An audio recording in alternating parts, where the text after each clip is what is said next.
बिस्मिल्लाहिर्रहमानिर्रहीम, अस्सलाम वालेकुम। आई एम ख्वाजा मोहसिन इनाम। स्टूडेंट्स, हम डिस्कस कर रहे हैं डिटर्मिनेंट इवेलुएट करने से मुतालिक एक्सरसाइज 3.3 के प्रॉब्लम्स। आइए कुछ मजीद प्रॉब्लम्स डिस्कस करते हैं। Students, this is problem number 3। इस प्रॉब्लम के 11 पार्ट्स हैं।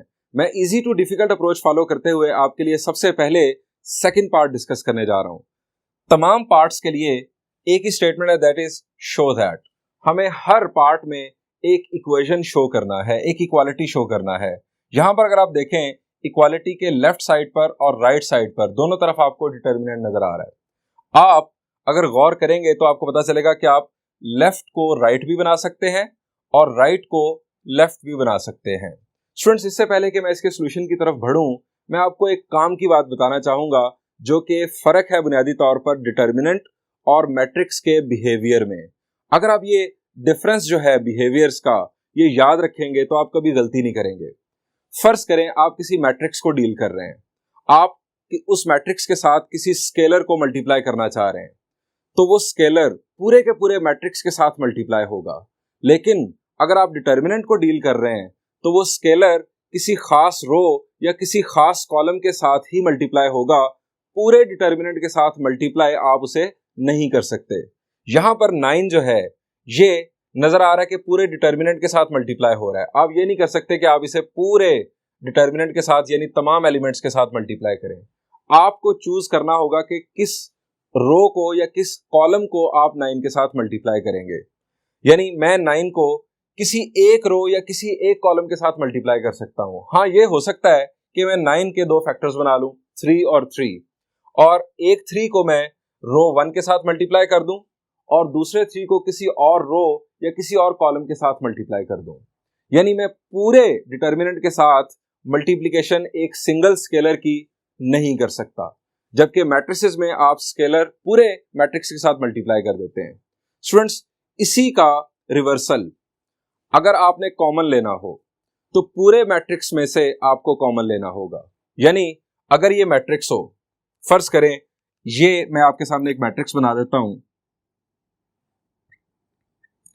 2 4 6 8 10 12, यहां पर 14, यहां पर 16 और यहां पर 18। अब इस पूरे मैट्रिक्स में से आपको 2 कॉमन के तौर पर नजर आ रहा है। मैं यहां से 2 कॉमन ले लूंगा तो हमारे पास यहां पर आ जाएगा 1, फिर 2, फिर 3, 4 5 6 7 8 और 9। लेकिन अगर यही मैट्रिक्स डिटर्मिनेंट की शक्ल में हो कुछ इस तरह से 2 4 6 8 10 12 14 16 और 18, अगर डिटर्मिनेंट की शक्ल में हो तो आप सिंगल 2 पूरे डिटर्मिनेंट में से कॉमन नहीं ले सकते। अब आप हर रो से या हर कॉलम से अलहदा अलहदा कॉमन लेंगे। यानी यहां पर 3 2 जो है ये कॉमन के तौर पर आएंगे। एक 2 जो है वो समझे आप रो 1 से मैंने कॉमन लिया, एक 2 रो 2 से और एक 2 रो 3 से। या आप इन्हें कॉलम्स की सेंस में भी सोच सकते हैं कि मैंने ये जो 2 है ये कॉलम 1 से कॉमन लिया, ये 2 कॉलम 2 से और ये 2 कॉलम 3 से। अब भी यहां पर 1 2 3 4 5 6 7 8 और 9 बचेगा। अब अगर आप इस मैट्रिक्स को डिटर्मिनेंट के साथ देखें तो एलिमेंट्स सेम हैं, लेकिन अगर आप बाहर स्केलर देखें तो यहां पर 2 है और यहां पर आपके पास 8 बन रहा है। अगर आप इस फर्क को याद रखेंगे तो आपको गलती नहीं लगेगी। अब स्टूडेंट्स बढ़ते हैं इसके सॉल्यूशन की जानिब। जैसा कि हम बात कर चुके हैं कि हम लेफ्ट साइड को राइट या राइट को लेफ्ट दोनों काम कर सकते हैं। आपके ख्याल से क्या करना चाहिए? इस डिटर्मिनेंट में से 9 क्या हम बरामद कर सकते हैं? जी, हमें कॉमन लेना है। अगर आप गौर करें तो रो 2 या कॉलम 2 दोनों में से 3 कॉमन आ सकता है। एक दफा 3 कॉमन आएगा, फिर हमें एक और 3 कॉमन लाना होगा, क्योंकि 9 किसी भी रो या किसी भी कॉलम में कॉमन के तौर पर हमें नजर नहीं आ रहा। सो हम लेफ्ट साइड चूज करते हैं। Left hand side is equal to 2 3 0 3 9 6 2 15 और 1। आप पहले कॉलम 2 से 3 कॉमन ले लें या रो 2 से 3 कॉमन ले लें। आप कोई एक काम पहले कर लें। मैं यहां लिखूंगा taking 3 as common from C2 2 3 2 C1 ऐसे। C2 में से आप 3 कॉमन ले लें तो यहां पर रह जाएगा 1, यहां पर रह जाएगा 3, यहां पर आ जाएगा 5 और ये 3 जो आपने कॉमन लिया वो आपको बाहर लिखना होगा इक्वल से के साथ। ये आपने ले लिया कॉमन और कॉलम 3 भी आप एज इट इज कॉपी कर देंगे। अब ये 3 आपके पास आ चुका। हमें यहां पर चाहिए 9 और अगर आप ऑब्जर्व करेंगे तो 2 1 0 first row okay, 2 5 1 third row भी ओके। सेकंड रो का मसला यहां पर है 3 3 6, यहां पर है 1 1 2। सेकंड रो में से 3 कॉमन बन रहा है। ये 3 इस 3 के साथ मल्टीप्लाई होकर बन जाएगा 9 और यहां पर आ जाएगा 1 1 2 जो कि हमारी राइट साइड मुकम्मल हो जाएगी। स्टूडेंट्स नेक्स्ट स्टेप आप खुद परफॉर्म करके इसे मुकम्मल कर लीजिएगा। मैं बढ़ता हूं नेक्स्ट पार्ट की जानिब, दैट इज थर्ड पार्ट। हमें इस डिटर्मिनेंट को इसके इक्वल शो करना है। स्टूडेंट्स इससे डिटर्मिनेंट बनाना मुश्किल है। डिटर्मिनेंट को हम एवेल्युएट करके इसके इक्वल ला सकते हैं। स्टूडेंट्स इस प्रॉब्लम को आप डायरेक्ट एक्सपेंशन की मदद से सॉल्व कर सकते हैं, लेकिन अगर आप डिटर्मिनेंट प्रॉपर्टीज का यूज कर लें तो इस प्रॉब्लम का सॉल्यूशन आसान हो जाएगा। आपको हिंट मिल सकता है राइट साइड से। राइट साइड पर अगर आप देखें तो हमें 3a प्लस l चाहिए। आप यहां पर गौर करें कि किस तरह से आप 3a प्लस l बना सकते हैं। आपको गौर करना है। डिटर्मिनेंट प्रॉपर्टीज के मुताबिक आप कॉलम्स को आपस में ऐड कर सकते हैं, आप रोज को आपस में ऐड कर सकते हैं, आप किसी रो का स्केलर मल्टीपल किसी दूसरी रो में ऐड कर सकते हैं, इसी तरह किसी कॉलम का स्केलर मल्टीपल किसी दूसरे कॉलम में ऐड कर सकते हैं, आप कॉलम्स या रोज को इंटरचेंज कर सकते हैं। यानी बहुत सारे आपके पास ऑप्शंस हैं। आपको चाहिए 3a प्लस l। आप जरा गौर करें लेफ्ट साइड पर। शाबाश। किस रो को किस रो में ऐड करें या किस कॉलम को किस कॉलम में ऐड करें कि आपके पास 3a प्लस l ये जो फैक्टर है ये बन जाए। शाबाश जी। अगर आप ये इसे गौर कर लिया है, आपको बात समझ आ गई होगी कि हम किसी कॉलम में रिमेनिंग 2 कॉलम्स अगर ऐड कर दें तो आपके पास 3a प्लस l बन जाएगा। मैं आपको आसान अल्फाज में बताता हूं। यह है कॉलम 1। इस कॉलम में आप रिमेनिंग 2 कॉलम्स ऐड कर दें, 3a प्लस l, यहां पर एडिशन होगा 3a प्लस l आ जाएगा, यहां पर भी a 3a प्लस l इधर आ जाएगा और यहां पर भी 3a प्लस l आ जाएगा। यही काम आप रोज की सूरत में भी कर सकते हैं। आप किसी एक रो में रिमेनिंग 2 रोज ऐड कर दें तो आपके पास तीनों एलिमेंट्स 3a प्लस l आ जाएंगे। स्टूडेंट्स मैं चूज करता हूं लेफ्ट हैंड साइड और इसे परफॉर्म करता हूं।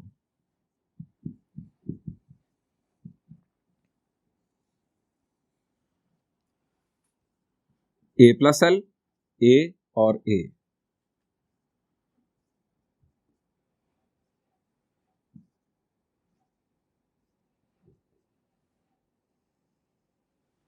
हमें हिंट मिला यहां से, हम उस हिंट के मुताबिक यहां लिखेंगे C1 plus C2 plus C3।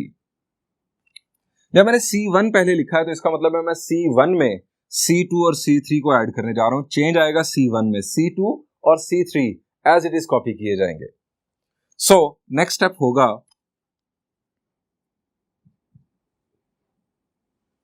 a plus l plus a plus a, a plus l और plus a plus a plus a plus l। ये आ गया कॉलम 1। इसमें आ गया चेंज। कॉलम 2 और कॉलम 3 आप एज इट इज कॉपी करेंगे। a plus l a, उसके बाद a और a प्लस l। अब यहां पर तमाम एलिमेंट्स बन गए 3a plus l। So next step,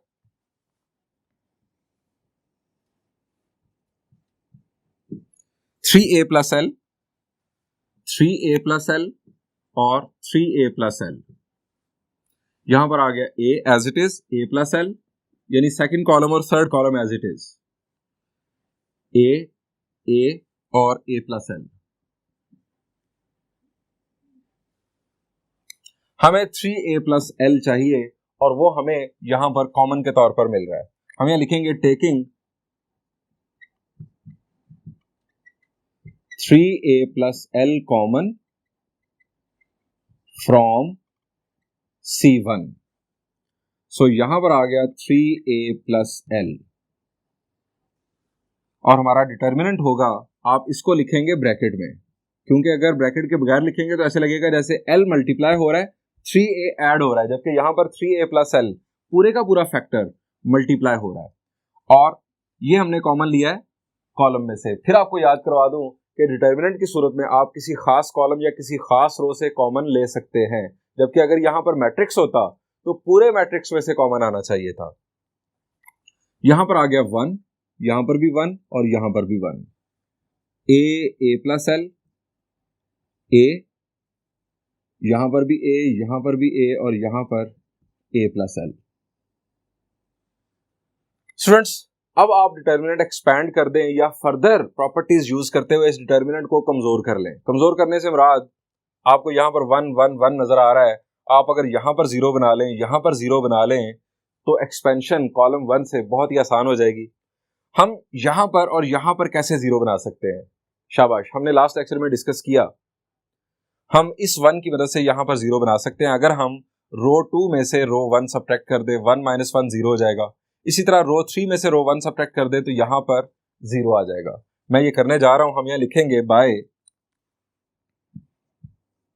R2 minus R1 and R3 minus R1, 3a plus L, first row as it is, change आना है रो 2 में और चेंज आना है रो 3 में। First row as it is 1 a 1 minus 1 यहां पर 0, a plus L minus a और a कैंसिल हो जाएगा, आपके पास आ जाएगा l, a माइनस a यहां पर आ जाएगा 0, 1 माइनस 1 0, a माइनस a ये 0, a plus L minus a और a कैंसिल, यहां पर आ जाएगा l। स्टूडेंट्स, इस डिटर्मिनेंट की फॉर्म जरा गौर करें, शाबाश, किस तरह की है। मेन डायगोनल से नीचे तमाम एलिमेंट्स 0 हो चुके हैं। ये है ट्रायंगुलर फॉर्म ऑफ डिटर्मिनेंट। अब ट्रायंगुलर फॉर्म है तो मैं आपको फर्दर टाइप बताता हूं। आप यहां पर अगर देखें तो मेन डायगोनल से नीचे अगर तमाम एलिमेंट 0 हैं तो ये बेसिकली अपर ट्रायंगुलर फॉर्म बन रही है। डिटर्मिनेंट अगर ट्रायंगुलर फॉर्म में हो तो हमने एक प्रॉपर्टी पढ़ी थी कि उसका जो डिटर्मिनेंट है वो मेन डायगोनल एलिमेंट्स का प्रोडक्ट होगा। अब हम यहां पर डायरेक्ट डिटर्मिनेंट प्रॉपर्टी का हवाला देकर इसका डिटर्मिनेंट इवैल्यूएट कर लेंगे। मेन डायगोनल में आप देखें एल एल और 1, प्रोडक्ट अगर करें तीनों का तो ये बनता है L square. 3a plus L के साथ हमें मिल जाएगा एल स्क्वायर और हमें यही रिक्वायर्ड है। स्टूडेंट्स, दूसरा काम आप ये भी कर सकते हैं कि आप कॉलम 1 से एक्सपैंड कर दें। कॉलम 1 से एक्सपैंड करेंगे तो 1 आएगा और इसकी रो और इसके कॉलम को छोड़ देंगे तो इसका डिटर्मिनेंट बनेगा।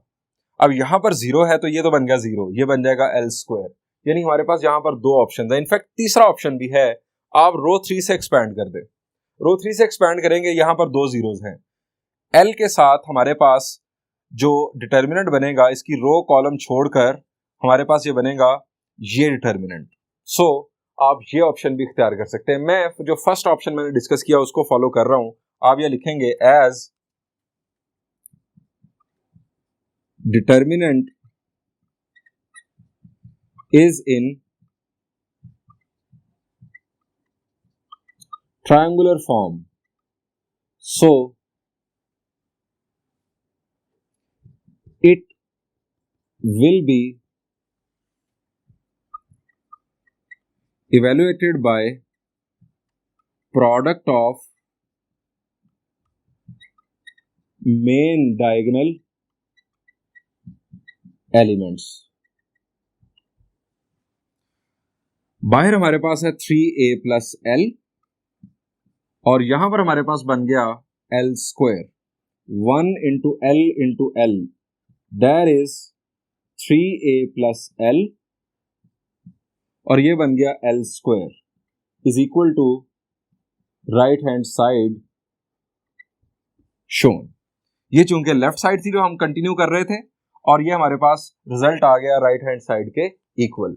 स्टूडेंट्स, इसी तरह का एक प्रॉब्लम है, that is part 9 of same problem. इसी प्रॉब्लम का पार्ट 9 वो आप खुद सॉल्व कीजिएगा। मैं बढ़ता हूं एक और पार्ट की जानिब।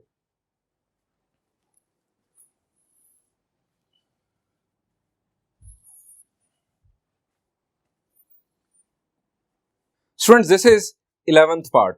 मैं ये अगर आपके लिए सॉल्व करूंगा तो इसकी बेस पर आप 10th पार्ट खुद कीजिएगा। यहां पर भी हमें डिटर्मिनेंट को इसके इक्वल शो करना है। सो हम डिटर्मिनेंट को चूज कर लेते हैं, यानी left hand side is equal to, इस डिटर्मिनेंट को कॉपी कर लें, b plus C A square, c plus A B और b square, a plus B c और c स्क्वायर। राइट साइड से लें हिंट। अब राइट साइड पर आपको नजर आ रहा है पहले a plus B plus C. आप देखें कि अब किन दो रोज या किन दो कॉलम्स को आप ऐड करेंगे तो आपको a plus B plus C मिलेगा। शाबाश, आप गौर करेंगे तो a square B square C square, column 3 तो फारिग। अब आप फर्स्ट 2 कॉलम्स पर अगर आप देखें तो इन दोनों को ऐड करने से a plus B plus C, a plus B plus सी और a plus B plus C. आप 1 में 2 ऐड कर दें या 2 में 1, दोनों काम किए जा सकते हैं। हम यहां लिखेंगे बाय C1 प्लस C2,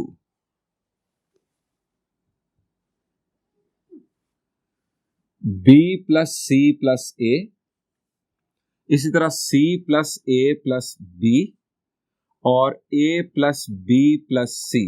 ये हमारा बन गया कॉलम 1 जिसमें चेंज आया A, B और C। ये कॉलम 2 और A square B square C square. अब तीनों elements a plus B plus C है, हम कॉमन ले सकते हैं। Taking a plus B plus C common from C1। Again आपको याद करवा दूं कि आप डिटर्मिनेंट में किसी खास कॉलम या किसी खास रो से कॉमन ले सकते हैं, लेकिन अगर ये मैट्रिक्स होता तो पूरे मैट्रिक्स में से कॉमन आना चाहिए था। a प्लस बी प्लस सी हम लिखेंगे बाहर, ब्रैकेट लाजमी लगाएंगे। यहां पर आ गया 1 1 और 1, A B C A square B square और सी स्क्वायर। अब आप दोबारा हिंट लें, आपको मजीद 3 फैक्टर्स चाहिए, ए माइनस बी माइनस सी और सी माइनस ए। आप फर्ज करें आपने ए माइनस बी बनाना है। आप गौर करें कि किस तरह से ए माइनस बी बन सकता है। शाबाश, किस रो में से कौन सी रो माइनस करें या किस कॉलम में से कौन सा कॉलम माइनस करें कि a माइनस बी बन जाए। अगर आप कॉलम्स को देखेंगे तो a माइनस बी नहीं बनने वाला, लेकिन अगर आप रो 1 में से रो 2 सब्ट्रैक्ट करें तो a माइनस बी बन जाएगा। 1 माइनस 1 आ जाएगा 0, a माइनस बी और a square minus B square. a square minus B square का आप जानते हैं कि एक फैक्टर होता है a माइनस बी। सो मैं यहां पर लिखता हूं a माइनस बी बनेगा r1 माइनस r2 से। हम यह लिखेंगे बाय R1 माइनस R2, यानी चेंज आएगा R1 में। इसके बाद अगर आप देखें तो आपको B माइनस सी भी चाहिए, तो B माइनस सी आएगा अगर आप रो 2 में से रो 3 सब्ट्रैक्ट कर दें। आप साथ ही इसके लिख दें रो 2 माइनस रो 3। अब चेंज आना है रो 1 में और रो 2 में। रो 3 एज इट इज कॉपी होगी, a प्लस बी प्लस सी। रो 1 में चेंज कैसे आना है, रो 1 में से रो 2 सब्ट्रैक्ट करके लिखी जाएगी। आप लिखेंगे 1 माइनस 1 0, a माइनस बी और a square minus B square. Then row 2 में से रो 3 सब्ट्रैक्ट करके लिखेंगे 1 माइनस 1 0, b माइनस सी और b square minus C square. Row 3 as it is 1 c और c स्क्वायर, 1 C और C स्क्वायर। अब हमें a माइनस बी चाहिए, b माइनस सी चाहिए। रो 1 में से a माइनस बी कॉमन आ सकता है और रो 2 में से b माइनस सी कॉमन आ सकता है। आप यहां लिखेंगे taking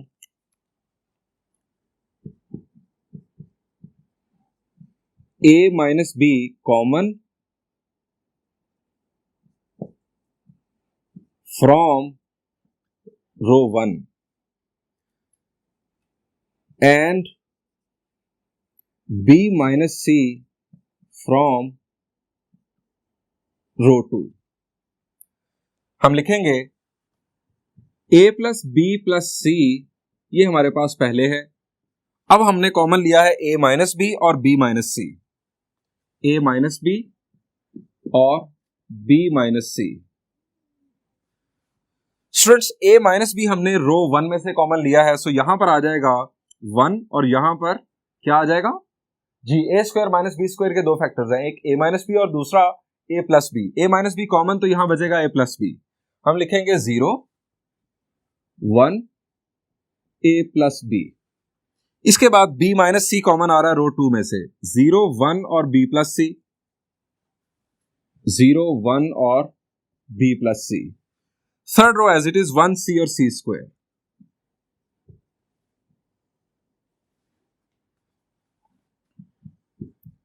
a plus B plus C, a minus B, b minus C.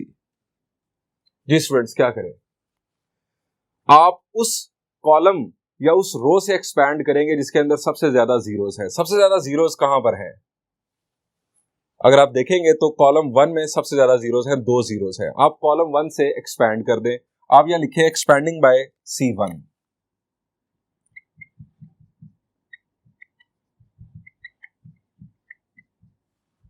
C1 से आप एक्सपैंड करेंगे, ये था पॉजिटिव, ये नेगेटिव और ये फिर पॉजिटिव होगा। ब्रैकेट यूज करें, 1, इसकी रो छोड़ दें, इसका कॉलम छोड़ दें। रो और कॉलम छोड़ेंगे तो डिटर्मिनेंट हमारे पास बनेगा 1 a plus B 1 b plus C. इसके बाद इससे इनफैक्ट पहले 0 आने थे, तो वो चूंकि 0 की वजह से वो एलिमिनेशन हो जाएगी उनकी, उन डिटर्मिनेंट्स की, तो उनको हमने छोड़ दिया। ये हमारे पास एक जो है अपीयर हुआ डिटर्मिनेंट। इसको सिंप्लीफाई कर लेते हैं, a plus B plus C, a minus B, b minus C. अब यहां पर इस डिटर्मिनेंट को एवेलुएट करेंगे, b प्लस सी 1 के साथ मल्टीप्लाई होगा तो as it is b plus सी, और 1 मल्टीप्लाई होगा a प्लस बी के साथ, तो ये हमारे पास आ जाएगा इनफैक्ट b प्लस सी माइनस, माइनस की वजह से अब साइन चेंज होंगे, a माइनस बी। अब यहां पर सिमिलर टर्म्स यानी लाइक टर्म्स हैं वो ये दो हैं, ये आ गया हमारे पास c माइनस a। ये हमें आखिरी फैक्टर जो रिक्वायर्ड था, a plus B plus C, a minus B, b minus C और c minus a is equal to right hand side shown.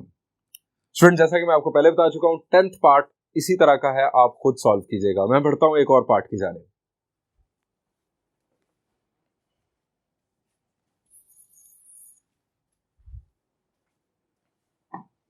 Students, this is 8th part. हमें इस determinant को इसके इक्वल शो करना है। Students, जरा इसके बारे में सोच लें, ये क्या है, a cube plus B cube plus C cube minus 3abc। ये बड़ा मशहूर सा एक जो है राइट साइड है, इनफैक्ट एक फार्मूला की। आप जरा रिकॉल करें, ये किस फार्मूला की राइट साइड है? शाबाश, इसके फैक्टर्स हैं बुनियादी तौर पर 2 जो आपको याद करने हैं। शाबाश जी, अगर आपको याद आ जाए तो इसकी लेफ्ट साइड है, इसके 2 फैक्टर्स हैं, a plus B plus c, ये एक फैक्टर, और दूसरा फैक्टर है a square plus b square plus c square minus a b minus b c minus c a. ये इसके 2 फैक्टर्स हैं। अगर हम ये 2 फैक्टर्स बनाने में कामयाब हो गए इस डिटर्मिनेंट की मदद से, तो इन दोनों की बुनियाद पर हम डायरेक्ट ये लिख देंगे, क्योंकि ये दोनों इसके इक्वल होते हैं। इसका मतलब ये हुआ कि हमें इसके बारे में नहीं सोचना, हमें इसके बारे में सोचना है। और इसके अंदर फर्स्ट फैक्टर अगर आप देखें तो वो है a plus B plus C. आप यहां पर देखें a प्लस बी प्लस सी किन रोज या किन कॉलम्स को ऐड करने से आपको मिल सकता है? शाबाश, अगर आप गौर करें फर्स्ट 2 कॉलम्स पर ही, अगर आप कॉलम 2 में कॉलम 1 या कॉलम 1 में कॉलम 2 ऐड करें तो a b c और a b c, आपको a प्लस बी प्लस सी मिल जाएगा। फर्ज करें आपने C1 में C2 ऐड कर दिया, a plus b c, a plus B plus C, a plus B plus सी और a plus B plus C common ले लेंगे, यहां पर आ जाएगा 1 1 और 1। फिर आप 1 की मदद से रिमेनिंग 2 1s को 0 बना लीजिएगा। आप कैसे कर सकते हैं, R2 माइनस R1 और फिर R3 माइनस R1। जब यहां पर 0 आ जाएगा, यहां पर 0 आ जाएगा, तो फिर आप एक्सपैंड कर दीजिएगा। एक्सपैंड करने की सूरत में आपको दूसरा फैक्टर मिल जाएगा, ये वाला। जब ये दो फैक्टर्स आपके पास आ जाएंगे तो फिर ये डायरेक्ट लिख दीजिएगा। स्टूडेंट्स, इस प्रॉब्लम को आप खुद सॉल्व कीजिएगा, मैंने आपको पूरा रोड मैप दे दिया है। मैं बढ़ता हूं। स्टूडेंट्स, ये फोर्थ पार्ट, हमें इस डिटर्मिनेंट को ये डिटर्मिनेंट बनाकर दिखाना है या इसको ये बनाकर दिखाना है। स्टूडेंट्स, आप लेफ्ट को राइट या राइट को लेफ्ट बना सकते हैं। मैं यहां पर चूज कर रहा हूं left side, left hand side. इस डिटर्मिनेंट को एज इट इज कॉपी कर लें। 1 1 1 x y z y z z x x y। अब आप दूसरे डिटर्मिनेंट पर जरा गौर करें। हमें नजर आ रहा है यहां पर एक्स स्क्वायर, वाई स्क्वायर और जी स्क्वायर। यहां पर एक्स स्क्वायर बन सकता है अगर हम कॉलम 1 को x से मल्टीप्लाई कर दें। आप सोचेंगे फिर ये 1 नहीं रहेगा, यहां पर एक्स वाई जी बन जाएगा, मसला होगा। स्टूडेंट्स, अगर हम कॉलम 1 को x से मल्टीप्लाई करेंगे, यहां पर ठीक है एक्स वाई जी बन जाएगा, तो हम कॉलम 2 को y से मल्टीप्लाई करेंगे, यहां पर भी एक्स वाई जी बन जाएगा, और कॉलम 3 को z से मल्टीप्लाई करेंगे, यहां पर भी एक्स वाई जी बन जाएगा। हम एक्स वाई जी कॉमन लेंगे, दोबारा 1 1 1 हमारे पास वापस आ जाएगा। लेकिन ये काम करते हुए यहां पर एक्स स्क्वायर, यहां पर वाई स्क्वायर और यहां पर जी स्क्वायर आ चुका होगा, और यहां पर x, यहां पर y और यहां पर z, यानी ये वाली रो भी बन चुकी होगी। आप शायद समझ गए हों, लेकिन अगर नहीं भी समझे तो जरा देखें इसे किस तरह से करना है। हम यह लिखेंगे बाय, कॉलम 1 को हम मल्टीप्लाई कर रहे हैं x से, x C1 y C2 and z C3। ये मैंने एक्शन लिख दिया जो मैं करने जा रहा हूं। अब हम अगर मल्टीप्लाई कर रहे हैं कॉलम्स को इन स्केलर्स के साथ, x y z के साथ, तो हम डिवाइड भी करेंगे। सो हम लिखेंगे 1 ओवर x y z। यहां पर आ गया x square x y z, y square x y z, z square x y z। अब क्या करेंगे, यहां 1 1 1 लाने के लिए x y z कॉमन ले लेते हैं। हम यहां लिखेंगे taking x y z common from R3,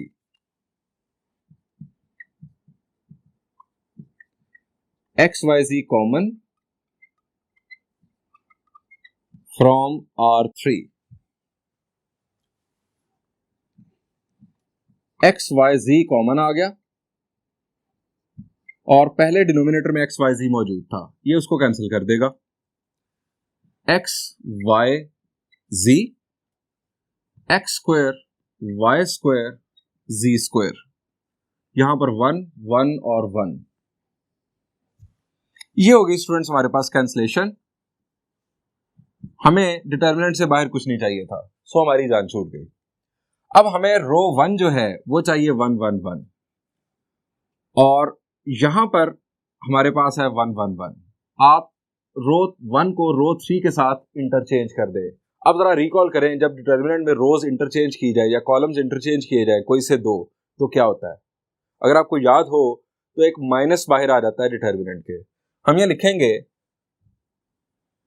interchanging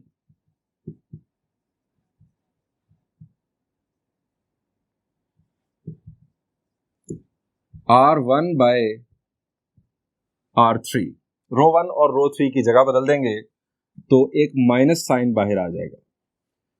1 1 1 हमें टॉप रो पे चाहिए था। x square y square z square, अब ये रो 1 रो 3 बन जाएगी x y और z। अब हमारा एक मसला हल हो गया, हमने रो 1 ओके कर ली।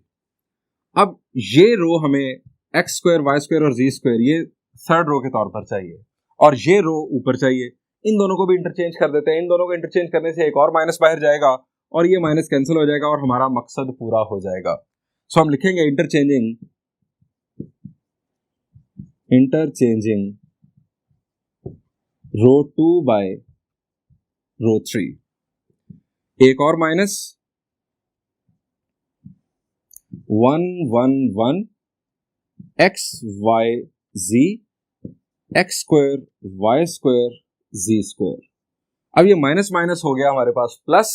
आप नेक्स्ट स्टेप में इसी डिटर्मिनेंट को एज इट इज लिखकर is equal to right hand side shown लिखते हैं।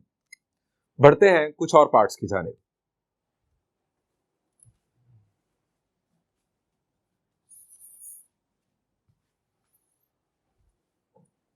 Students this is sixth part.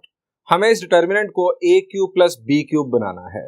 Students अगर आपको याद हो ए क्यूब प्लस बी क्यूब के दो फैक्टर्स होते हैं, जरा रिकॉल करें, शाबाश जी। मैं आपको रिकॉल करवाता हूं। A cube plus B cube equal होता है a plus b into a square minus a b plus b square के। यानी अगर हम इस डिटर्मिनेंट के ये दो फैक्टर्स बना लें, इसको इवेलुएट करने के बाद ये दो फैक्टर्स ले आए, तो ये दो फैक्टर्स इक्वल हैं ए क्यूब प्लस बी क्यूब के। अब पहला फैक्टर देखें, बड़ा सिंपल है, ए प्लस बी। आप जरा गौर करें कि क्या कोई सी दो रोज या दो कॉलम्स को ऐड करने से आपको ए प्लस बी मिल सकता है? जरा गौर करें, शाबाश। आपको गौर करने से पता चल सकता है कि हम कॉलम 1 में अगर कॉलम 2 ऐड कर दें तो ए प्लस बी मिल जाएगा।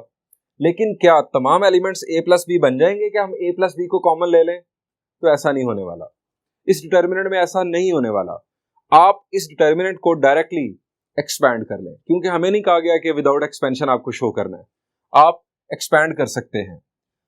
अब जरा ये बताइए कि किस रो या कॉलम से एक्सपेंशन ज्यादा आसान होगी?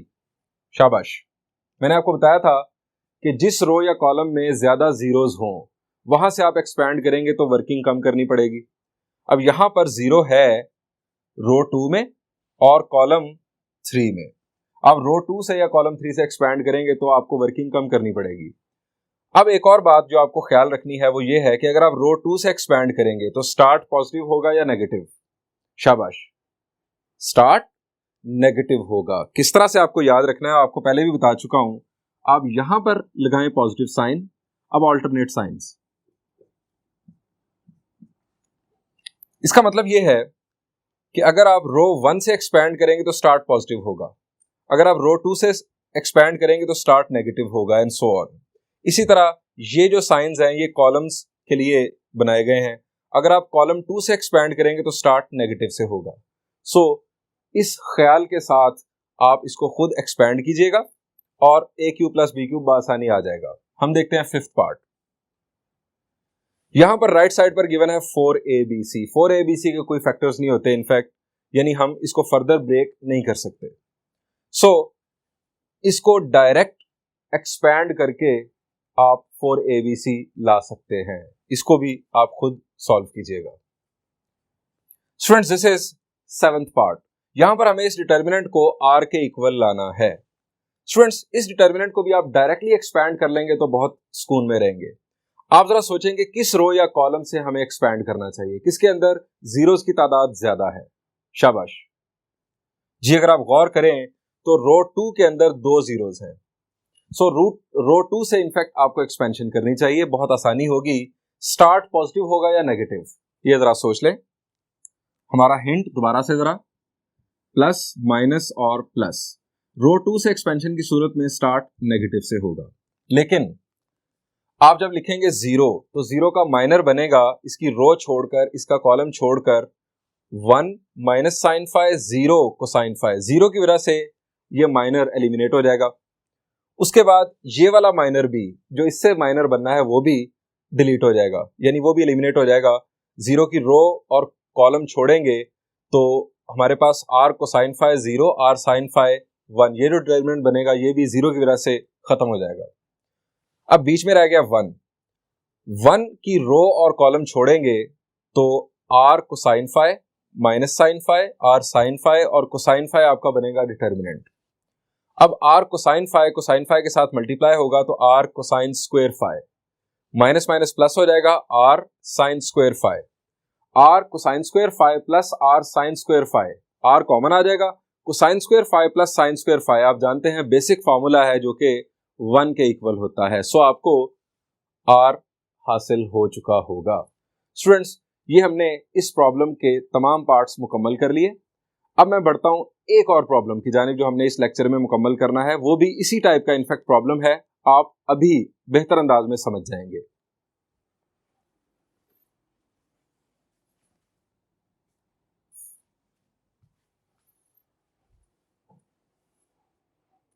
Students, this is problem number 8। हमें यहां पर इस डिटर्मिनेंट को इसके इक्वल शो करना है, यानी ये जिस तरह का अभी हमने प्रॉब्लम कंप्लीट किया उसी टाइप का प्रॉब्लम है। x प्लस 3 पहला फैक्टर है। आप जरा यहां पर गौर करें, x प्लस 3 कैसे आ सकता है? शाबाश, हम किन रोज को आपस में ऐड करें या किन कॉलम्स को आपस में ऐड करें कि हमें x प्लस 3 मिल जाए? शाबाश, अगर आप देखेंगे तो हमें हर रो में 3 1 और एक x नजर आ रहा है और इसी तरह हर कॉलम में भी 3 1 और एक x है। अगर आप किसी रो में रिमेनिंग रोज ऐड कर दें तो सारे एलिमेंट्स x प्लस 3 बन जाएंगे, या अगर आप किसी कॉलम में रिमेनिंग कॉलम्स ऐड कर दें तो तमाम एलिमेंट्स उस कॉलम के x प्लस 3 बन जाएंगे। मैं अगर कॉलम 1 में रिमेनिंग कॉलम्स ऐड कर दूं तो आप देखें x प्लस 3, यहां पर भी x प्लस 3 बन जाएगा, यहां पर भी x प्लस 3 और यहां पर भी x प्लस 3। x प्लस 3 मैं ले लूंगा कॉमन, उसके बाद यहां पर आ जाएगा 1 1 1 और 1। फिर हम देखेंगे कि x माइनस 1 किस तरह आएगा। हम वर्किंग स्टार्ट करते हैं, taking left hand side.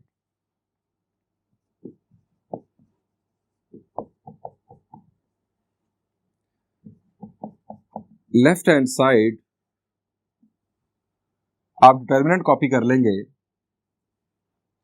x 1 1 और 1, इस 1 को थोड़ा सा ऊपर करके लिख लें।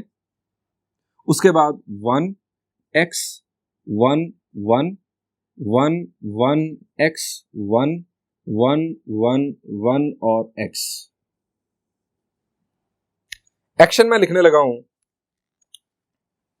Bye C1 plus C2 plus C3 plus C4, यानी C1 में मैं रिमेनिंग कॉलम्स ऐड करने जा रहा हूं।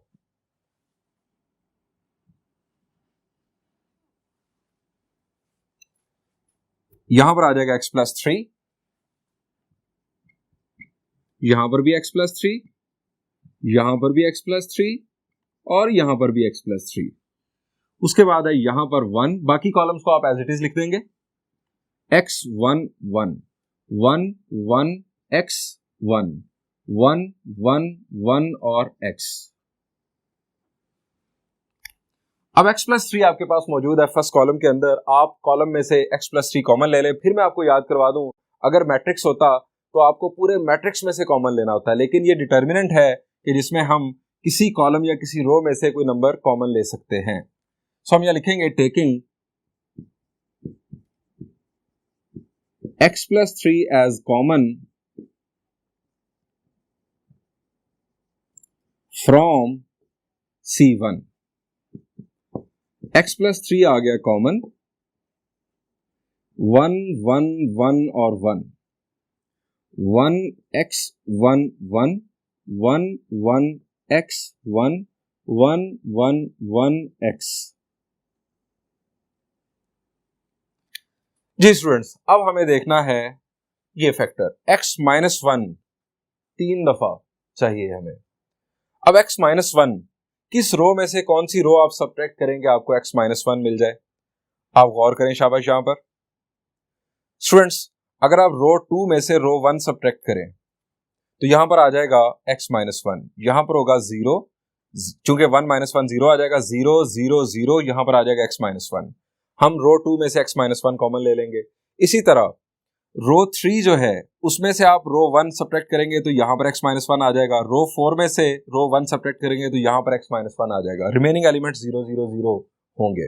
सो ये एक्शन लेते हैं, बड़ा ही सिंपल प्रॉब्लम नजर आ रहा है।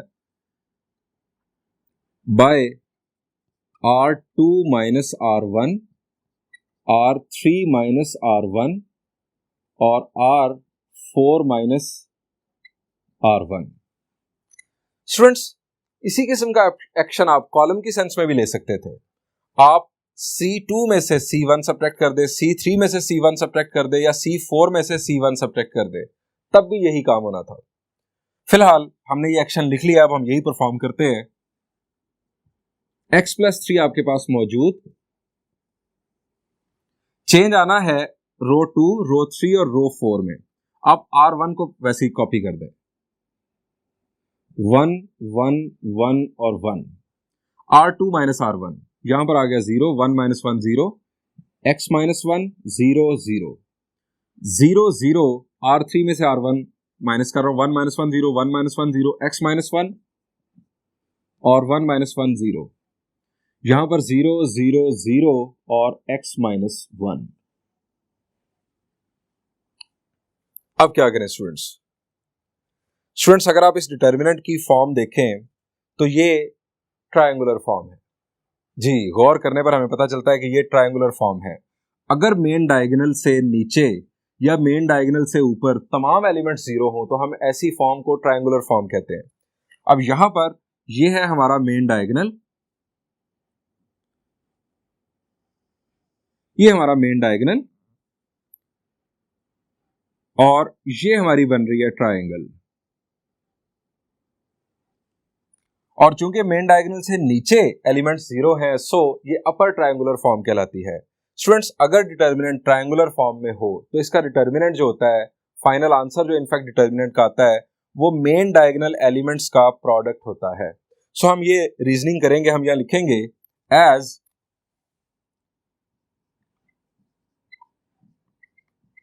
determinant is in triangular form, so its result will be product of main diagonal elements. ये डिटर्मिनेंट प्रॉपर्टी है, लास्ट प्रॉपर्टी आपकी बुक में जो लिखी गई है उसके मुताबिक मैं ये करने जा रहा हूं। सो यहां पर x+3 बाहर मौजूद। अब मेन डायगोनल में x minus 1, x minus 1, x minus 1 और 1, ये चारों एलिमेंट्स आपस में मल्टीप्लाई होंगे। 1 into x minus 1 into x minus 1 into x minus 1 and bracket closed. Students, एक और रास्ता भी था। इस कॉलम में हमारे पास 3 0 बन चुके थे। अगर आप कॉलम 1 से एक्सपैंड कर देते तो एक्सपेंशन की सूरत में 1 की रो और कॉलम को छोड़कर आपके पास ये डिटर्मिनेंट अपीयर होता 3/3 का। अब 3/3 का जो डिटर्मिनेंट है उसको आप फर्दर एक्सपैंड करके भी सॉल्व कर सकते थे और उसके ऊपर ट्रायंगुलर फॉर्म वाली प्रॉपर्टी यूज कर सकते थे। मैंने डायरेक्ट ट्रायंगुलर फॉर्म की प्रॉपर्टी यूज कर दी। यहां पर x माइनस 1 चूंकि 3 दफा है, सो हम लिखेंगे x+3 into x minus 1 whole cube is equal to right hand side shown. Students, यहां पर इस सॉल्यूशन का एंड हुआ और लेक्चर का भी यहां पर इख्तिताम हुआ। अपना बहुत सारा ख्याल रखिएगा। इंशाल्लाह नेक्स्ट लेक्चर में हम कुछ मजीद प्रॉब्लम्स डिस्कस करेंगे। Thank you and Allah Hafiz.